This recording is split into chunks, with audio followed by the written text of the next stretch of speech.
Poetry Moment, read by Clarica. Casey at the Bat by Ernest Thayer. The outlook wasn't brilliant for the Mudville Nine that day. The score stood 4-2, with but one inning more to play. And then when Cooney died at first, and Burrows did the same, a sickly silence fell upon the patrons of the game. A straggling few got up to go in deep despair. The rest clung to that hope which springs eternal in the human breast. They thought if only Casey could but get a whack at that, they'd put up even money now, with Casey at the bat.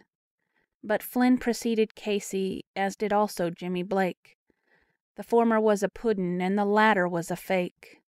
So upon the stricken multitude grim melancholy sat, for there seemed but little hope of Casey's getting to the bat. But Flynn let drive a single, to the wonderment of all, and Blake, the much despised, tore the cover off the ball. And when the dust had lifted, and they saw what had occurred, there was Jimmy safe on second, and Flynn a huggin' third. Then from 5,000 throats and more there rose a mighty yell. It rumbled in the valley, and it rattled on the dell. It knocked upon the mountain, and recoiled upon the flat. For Casey, mighty Casey, was advancing to the bat. There was ease in Casey's manner as he stepped up to his place. There was pride in Casey's bearing, and a smile on Casey's face. And when, responding to the cheers, he lightly doffed his hat, no stranger in the crowd could doubt 'twas Casey at the bat. 10,000 eyes were on him as he rubbed his hands with dirt. 5,000 tongues applauded as he wiped them on his shirt. And when the writhing pitcher ground the ball into his hip, defiance gleamed in Casey's eye, a sneer curled Casey's lip. And now the leather-covered sphere comes hurtling through the air, and Casey stands a-watching it in haughty grandeur there. Close by the sturdy batsman the ball unheeded sped. "That ain't my style," said Casey. "Strike one," the umpire said. From the benches, black with people, there arose a muffled roar, like the beating of the storm waves on some stern and distant shore. "Kill him! Kill the umpire!" shouted someone in the stand, and it's likely they'd have killed him had not Casey raised his hand.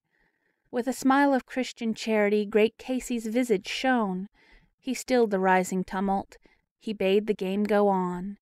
He signaled to the pitcher, and once more the spheroid flew. But Casey still ignored it, and the umpire said, "Strike two!" "Fraud!" cried the maddened crowds, and echo answered fraud. But one scornful look from Casey, and the audience was awed. They saw his face grow stern and cold. They saw his muscles strain, and they knew that Casey wouldn't let that ball go by again. The sneer is gone from Casey's lip, his teeth are clenched in hate. He pounds with cruel violence his bat upon the plate. And now the pitcher holds the ball, and now he lets it go. And now the air is shattered by the force of Casey's blow. Oh, somewhere in this favored land the sun is shining bright. The band is playing somewhere, and somewhere hearts are light.